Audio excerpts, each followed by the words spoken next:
Kate Mila-Falcha, welcome to Irish Granny Helen. Welcome back, Debbra Lupien, voice of the Akashic Records. Welcome. Thank you. Good to be here. Yeah, this is always fun, even with all the questions. Yeah. It's always fun. So today we're going to look at the life of Olive Thomas, who probably nobody's ever heard of. Did you ever hear of her before I mentioned her? No. I'm not surprised. Sadly, it's because she was a silent film star. She was really beautiful. She was a Ziegfeld girl too.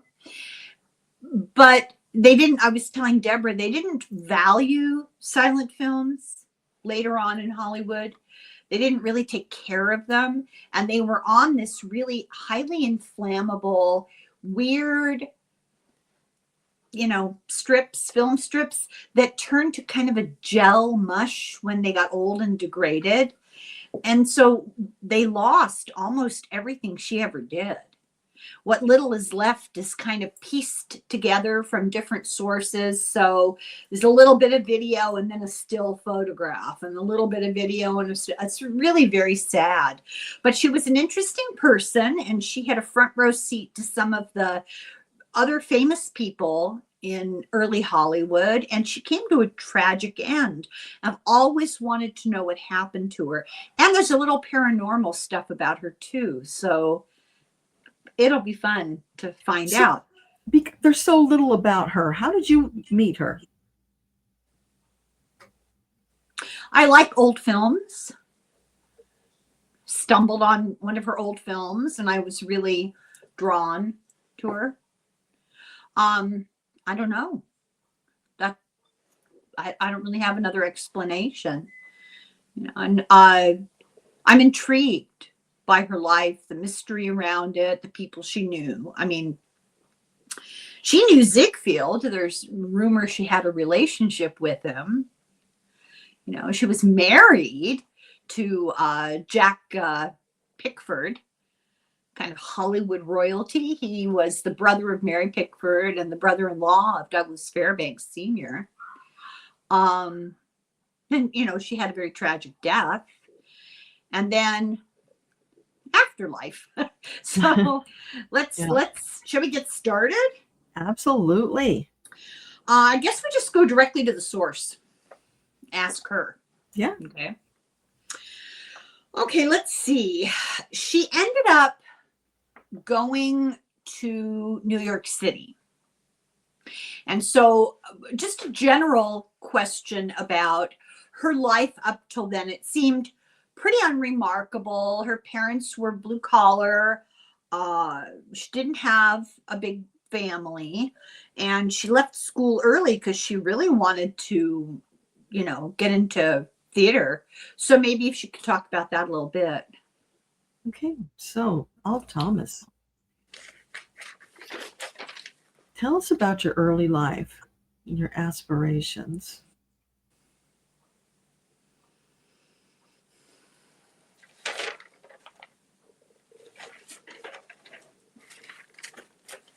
Yeah, it's like she grew up in a place where they didn't have a lot of the nicest things, and she saw them. She was a curious, engaged little girl.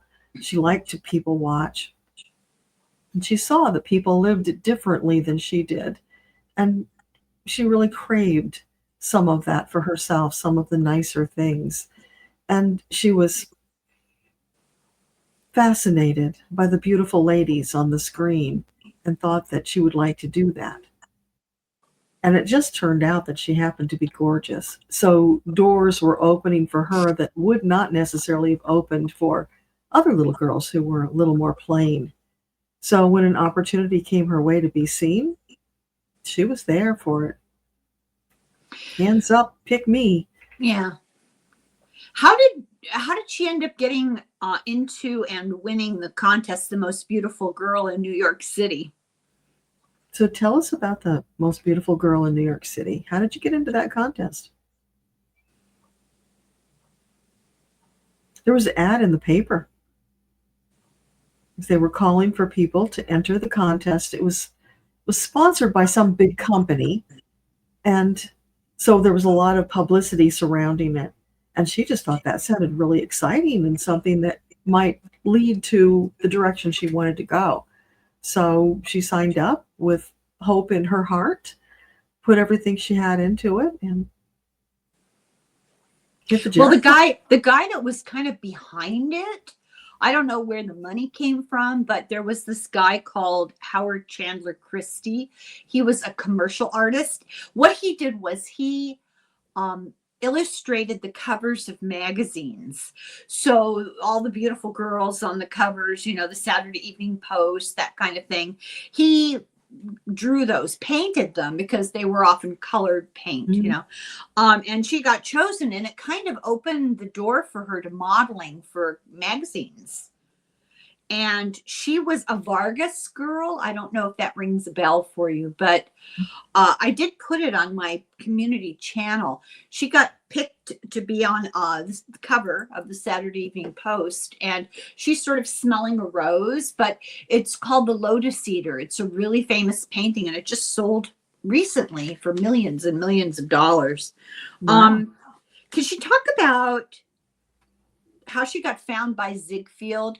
Because there's a disagreement. One story is she was introduced by this artist guy. The other story that she said was she just walked right up and introduced herself to him. So how did she meet Florence Ziegfeld? So can you tell us about meeting Ziegfeld? How did that come about?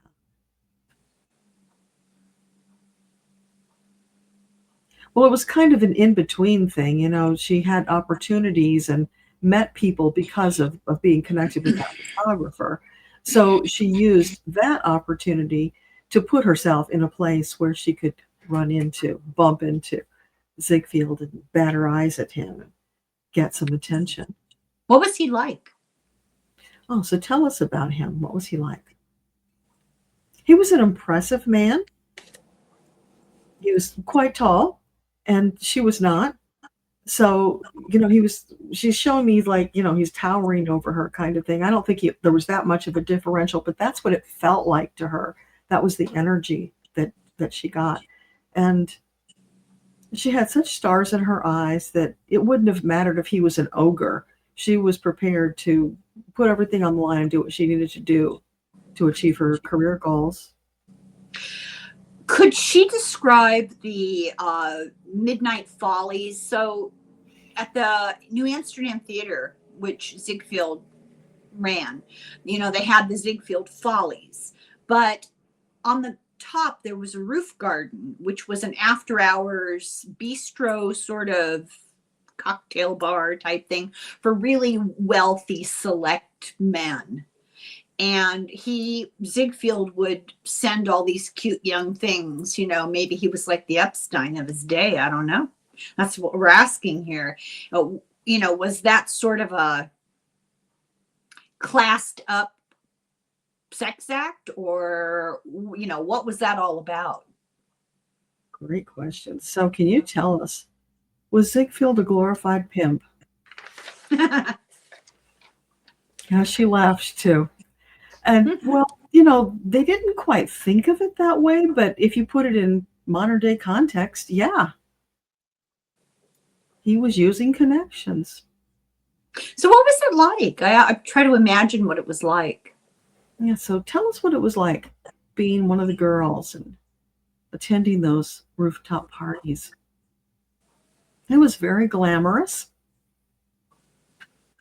You had to watch yourself because there were some real wolves who would take advantage of you. And don't get the idea that we had to do anything we didn't want to do. That wasn't happening. So that's good to know. But it was kind of understood that if you wanted to get ahead, favors were greatly appreciated. So there was a lot of that going on. There was a lot of flirting, one-upping one another, a lot of competition among the girls for some of the more desirable men. And there was a rolling index of men showing up. So it was like fresh meat coming on board regularly. So you didn't have to get stuck with the same ones every time. So that was exciting, meeting people from different places. And over time, they got a reputation so that it was a desirable place to be for some of the bachelors and pretend bachelors that were out there. And it was fun. It was a little dangerous and no regrets. How was it dangerous? A little dangerous in that there were some shady characters Oh. who could, if you went off with the wrong guy, you could end up in a bad way. Who was the most sought after guy? So could you tell us who was the most sought after, quote, gentleman in that group?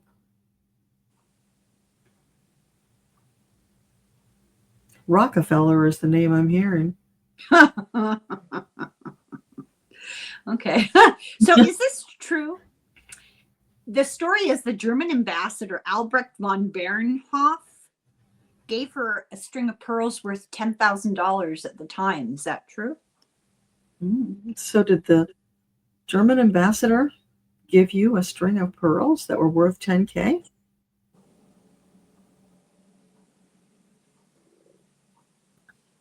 She got the pearls, but they were not worth $10K because she checked. That was Like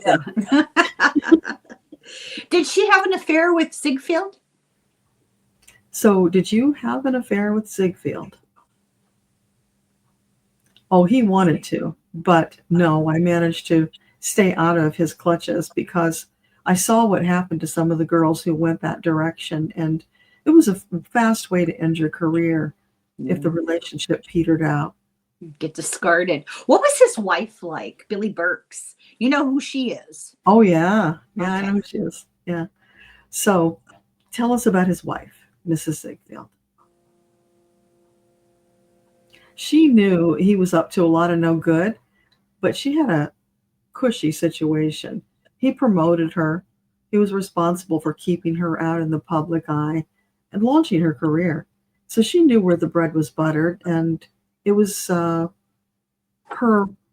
way to just turn a blind eye to things. As long as he practiced a little bit of discretion, he didn't throw things in her face. So they had kind of an understanding between them. Well, the story is that Olive wanted to marry him and he wouldn't leave his wife and marry her. Is that true? So is it true that you wanted to marry Ziegfeld? No, that's another one of those myths. She's saying she knew that marrying him would not be in her best interest. She had higher aspirations. And had she gone that road, she could see where it would take her, and it wasn't where she wanted to go. So could she talk about her first experiences on film? In 1916, she signed with the International Film Company. What was that like? She was in one of those cliffhanger kind of serials, but not The Perils of Pauline. She was in Beatrice Fairfax was the name of it, and I'm just curious what that was like. Yeah, so can you tell us about being a part of the series of Beatrice Fairfax? It was a great opportunity. It was hard work. It was fun sometimes, but it was really hard work. It's not what I thought it would be. And I'm glad I did it. It helped me to meet a lot of people, to move my career along. But hard work, she just keeps coming back to the hard work. So what was so hard about it? Yeah, what was hard about it? Oh, the equipment was, quite primitive at the time. And there was a lot of setting things up, hurry up and wait to be ready to do a scene. And then if anything went wrong, they had to backtrack and redo. Do it again. Yeah. Multiple takes over and over, and not in the way that it's done today, because the equipment was so primitive. It took longer. She's showing me a parallel of like when they used those guns that you had to put the powder in them and stamp them, and as opposed to just loading the bullets. Yeah, that kind of a differential. A lot of time hanging around waiting for things. Yeah. Now, I can imagine that would wear on you. I never liked to hang around waiting to get pictures taken with family. Everybody pose. Really annoying. Had the film industry moved to Hollywood at that point? I know that she made her first film in New York, but I'm curious, had the move to Hollywood started? So when you were on the Beatrix series, had Hollywood started up? Had they started moving to Hollywood for the movies? No, that came a little later. But once it started, it was an exodus because people just felt there was better opportunity. And come on, who's going to argue with all that sunshine? Well, California was paradise. Um, when she signed with Selznick, was that in Hollywood? So where did you sign with Selznick?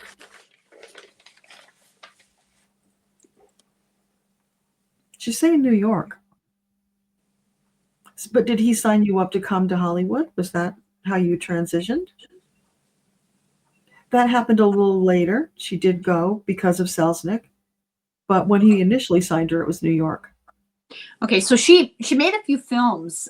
She was called a baby vamp. Remember the vamps like Debbra, the brunettes who were a little exotic, maybe a little Latin or Spanish or gypsy, or the stereotypes, very much the stereotypes. And she kind of fit that mold. But I have a question that doesn't have to do with acting, but it's very pertinent to the time period. So it's the end of World War One. But it was also the Spanish flu. And I cannot get information about the Spanish flu. It is impossible to get first-person stories. So I always ask when I have the opportunity, what does she remember about it? So can you tell us what you remember about the Spanish flu?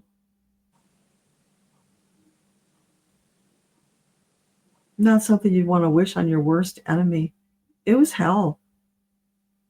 Death in so many faces, everywhere around you. You could smell it, couldn't escape it. It was pervasive. And in your modern times, a lot of depressed people because they had little to no hope.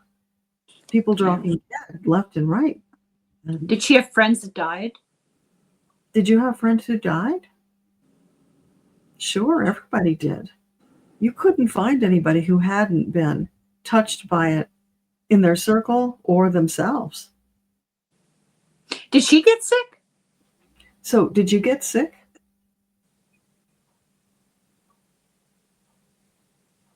Somehow she managed to escape it. It seems like she might have had some insights into using certain remedies that protected her.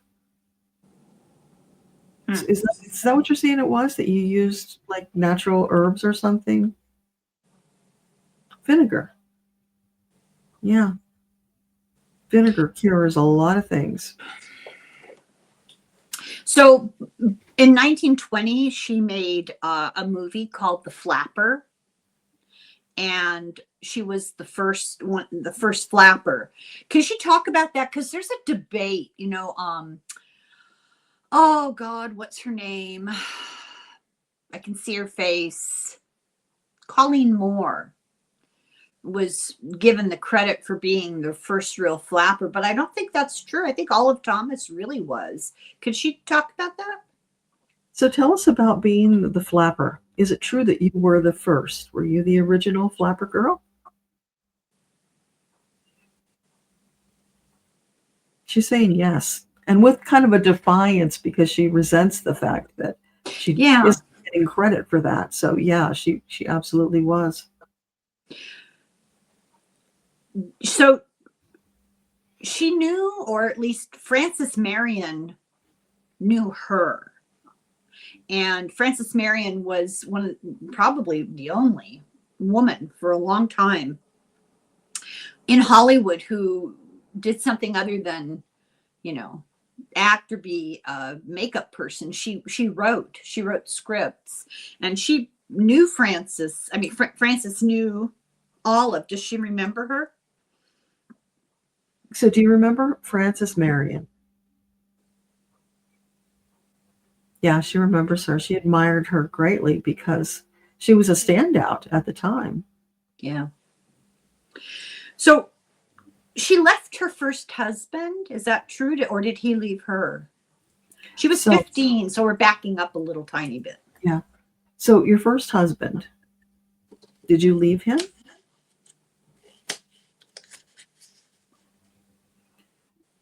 She's saying it was more mutual. Things sort of fell apart and they were going different directions. So it just made sense to split. She had aspirations and was not going to be held back. She had a Well, real drive. pardon? She had a real drive. Yes. Fire in the belly is how you would Yeah. describe her. Well, she was 15 when they got married. Maybe she grew up, right? Yeah. People change quite a bit. And he said that they broke up because of her ambition. She had a desire for luxury and to improve her station in life, and he just didn't care as much.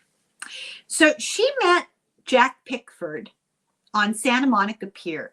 Can she talk a little bit about Santa Monica Pier? People don't remember now what it was like. I'm curious about it. So can you tell us about Santa Monica Pier? What was it like in your time? It was glorious. Fresh air, sunshine, sea breeze. And she's showing me those big bicycles, those big wheels, people, tooling around on those things. The ladies coming out in their finery on the weekends to enjoy the sea air, getting out of the city and relaxing.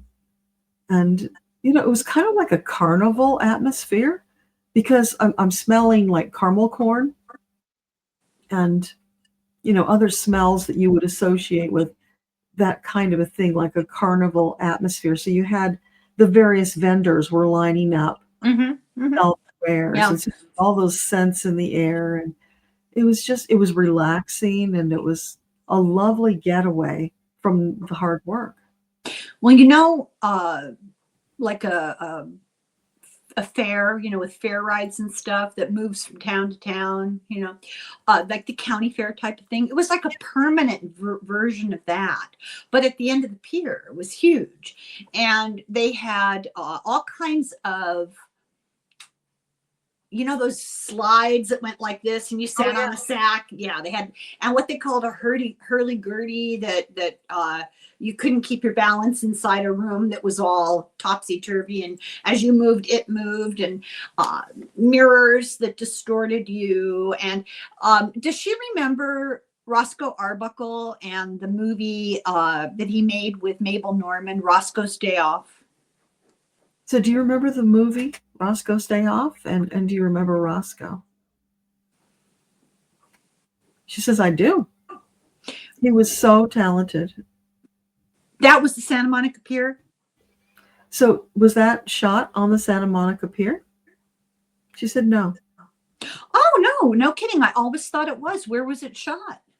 In a soundstage. They just did a really good job of recreating. That's what she said. Because I thought it was shot on site. What's that called? On location. Yeah. I don't know. What do I know? Yeah. Let's see here. So she met her husband, her second husband, Jack Pickford, on the pier, just hanging out. Can she talk about that? Can you talk about meeting Jack Pickford on the pier?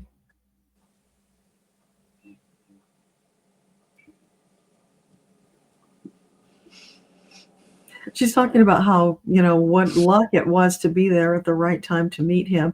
But then she confides that it wasn't really luck. She knew he'd be there. So she arranged to be in the right place at the right time. She had her eye on him. She was so driven. She had this real idea of what she wanted and set herself up. Who does that remind you of? Joan Crawford. Then she did the same thing, right? She put herself at those dance halls to be noticed dancing. Oh, right. I remember. Yeah. So they were married for over a year before anybody knew. And then they announced that they were engaged, but they'd already been married for a year. Can she explain that one? So can you explain to us, why did you pretend to be engaged rather than just admit you were already married to Jack? something to do with family matters, and he was afraid of being disinherited. So he kept it quiet for a while, so give them time to get to know her, and so she could grow on them before they came out and admitted it. It took him a while. Yeah, what was that like meeting Mary Pickford? So tell us about meeting Mary Pickford. She was okay. She gets a little bit of a bad rap. She treated me well. She played a lot of roles where she played the child. She played kind of a prepubescent, with the ringlets and stuff. And she was already in her 20s. I always find that noxious. What did Olive think about that? So what did you think of having to play those baby doll roles? Olive didn't play them. Mary Pickford did. Oh, Mary Pickford did. Okay. So Mhm. what did you think of all those baby doll roles that Mary Pickford played and other women?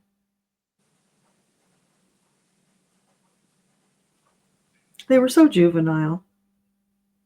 And they played into the baser senses. I think that they sold themselves short. They could have done so much better. But that's what Hollywood wanted at the time. So they were playing to the marketplace, but it wasn't for me. It was a big turnoff. Um, let's see here. So, can she describe her relationship with Jack? Because there's a lot of rumor about it. So talk about your relationship with Jack. We had a lot of fun together. He was a really good guy. I was lucky to have him in my life. And he had a lot of great connections. I won't lie about that. It served my purposes to be in his circle. But he was a fun guy, not always faithful. He had I was just going to ask. yeah, he had a wandering eye. And she's saying that's just something that the practical woman needed to put in perspective. Put it up against your goals. Is it worth it to make an issue out of it? Or do you keep your mouth shut and go along to get along? I hope you're not asking for my opinion.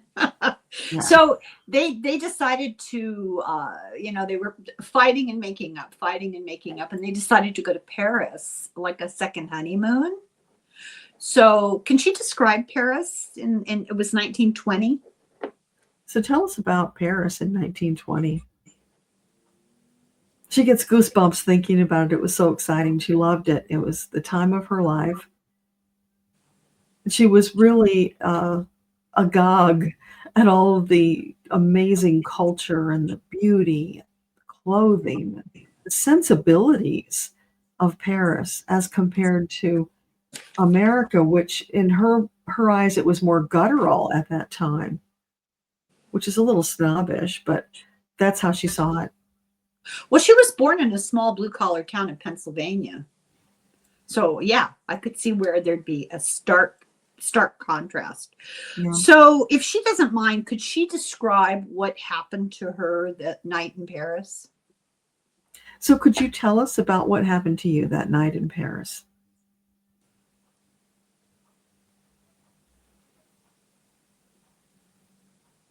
She had too much to drink when they were out earlier. She was a little tipsy. It's like her stomach was upset and she couldn't sleep. So she went to get something that would help it. So is it true that you accidentally took poison? Is that true? It is. What a dumb thing to do. I'm still beating myself up about it. Yeah, it really was a freak accident. Saying there's no foul play. The rumor is that it was Jack's medication for his syphilitic sores. Is that just horrible rumor? So the poison that you took, was it medicine for Jack's syphilis? No, that's just a silly story. So nowadays there is the belief lot of eyewitnesses that her spirit haunts the New Amsterdam Theater. Was the theater where the Midnight Follies, where Ziegfeld had the garden, roof garden, cocktail bar type place. Does she haunt the New Amsterdam? Are you still hanging around the New Amsterdam Theater? Yeah, that's me. I enjoy being there. I enjoy the feeling. Reminiscing about what could have been and what was. There was so much left undone, and it feels good to be there. I'm not ready to let it go. Well, that's what I was going to ask. Wouldn't you want to move on? I would think that you would want to progress and move on. See, but the thing is, Helen, it's timeless. Time is different. Yeah.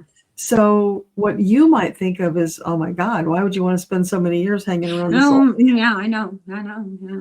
For her, it's really a very short period of time, and she's comfortable there. She enjoys the occasional interaction with people who see her. Does she think that she would come back? I mean, she could always come back and go to the New Amsterdam Theater again and be on Broadway, So have you thought about that, Olive? Reincarnating and coming back and going to the theater again, having a new career?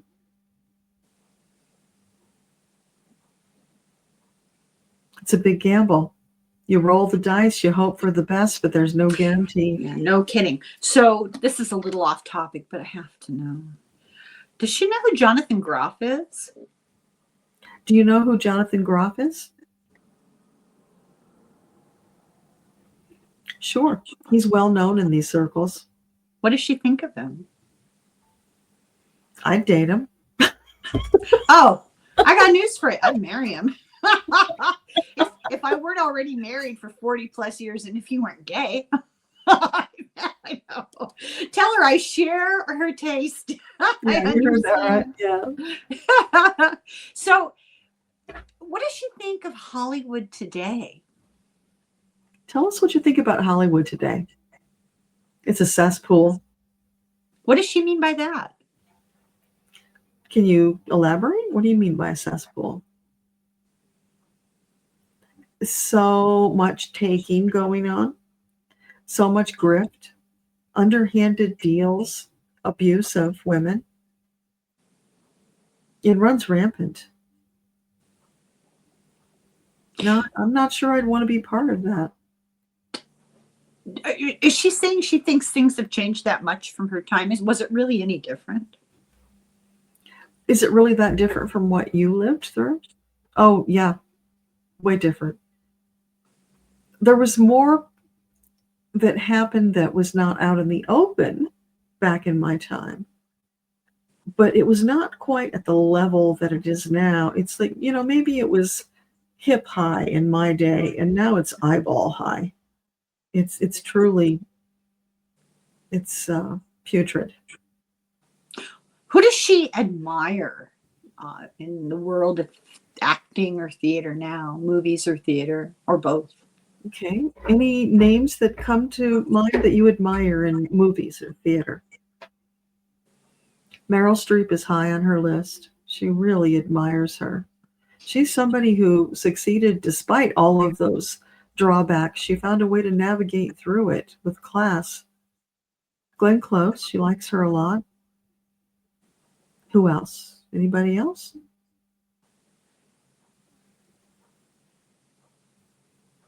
There's a lot of younger up and coming that have great potential, but they just haven't blossomed into it yet.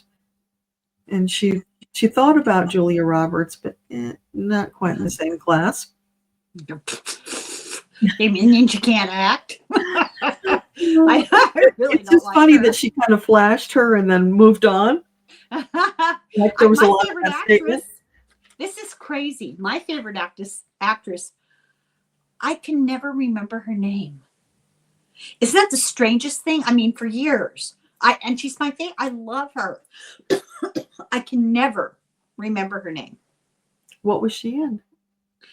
Well, a lot of stuff. I think she may be English or Australian, but she's versatile. She was in one of those movies by Patricia Highsmith, about a book by Patricia Highsmith, but it was about a woman. Oh, it had a woman's name.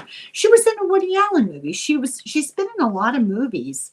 Let me.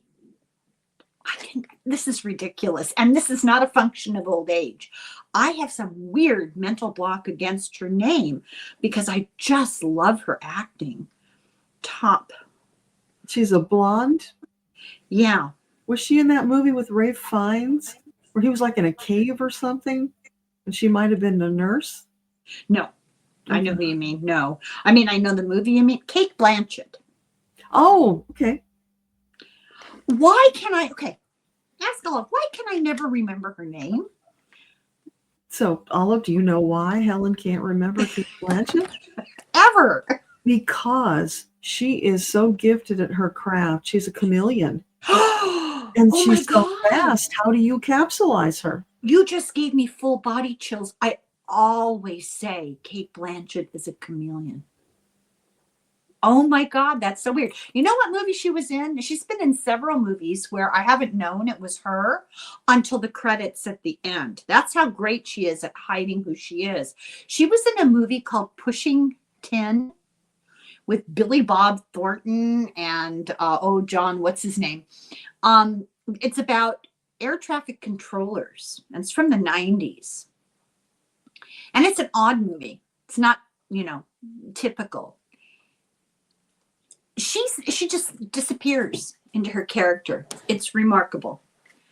I can't believe you said chameleon. I always say that about her. Bizarre. Well, yeah. You and Oliver are very simpatico.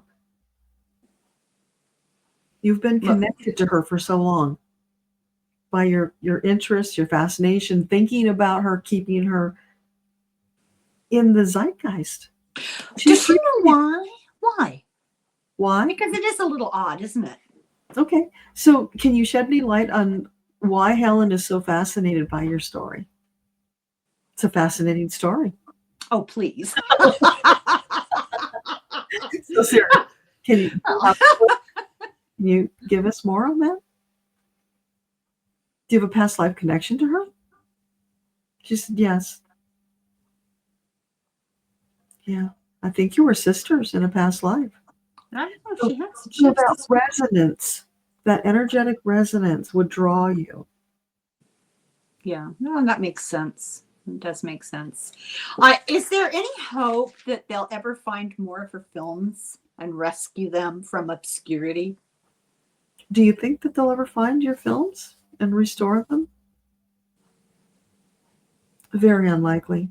Although she is saying that there is somebody out there, a rich person, who has some in their private collection that they're holding on to. I hate rich people. That's exactly typical. That is typical. Like that. Does she know how much that picture of her sold for? That beautiful picture, the lotus eater that was painted by, I think the guy's name was Vargas. Hang on, let me find it because it's unbelievable. Oh, I don't think I wrote the amount of money down that it sold for. Oh, that's too bad. Yeah, the Lotus Eater teller sold for a fortune. Some rich person has it now in their private collection. Oh, good question to ask. So the rich person who has the Lotus Eater painting, is it the same rich person who has your films? Yeah.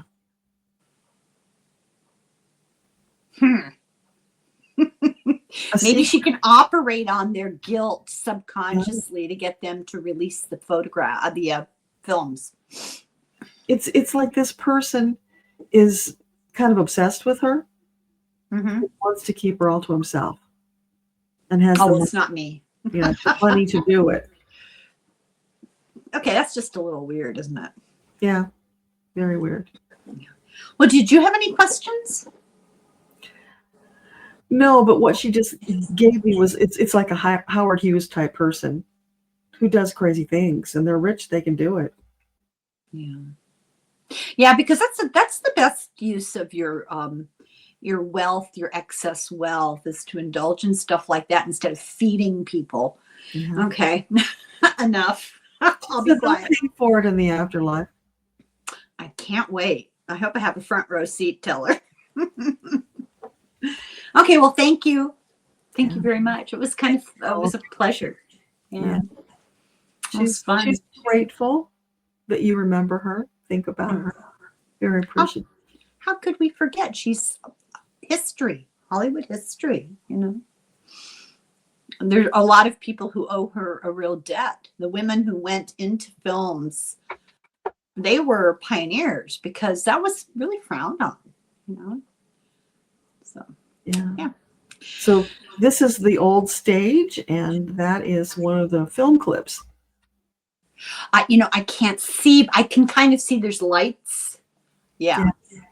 I'm hoping that people will be able to see that. When this is the format of this that we're looking at is small. Yeah. And when it is shown uploaded, it is bigger. It's easier to see things. Yeah. So this is our tribute to Olive. Oh, thank you. Thank you, Deborah. Okay, so I guess that's it for this story. Very interesting. Yeah. And Thank thank you for doing it. And I'm glad we were able to clear Jack Pickford's name because there was a cloud of suspicion over him. Yeah, he might have been a cad, but he wasn't a murderer. No, a lot of people, it's interesting. Several different people that were unrelated to each other described the two of them as just beautiful children, always having fun. It's kind of this picture she shows too, you know. That was the feeling. Yeah. Must be nice. All right. Thank you, Deborah. We'll be back with something else soon, right? Okay, see you soon. Thank you. Slumber. Bye.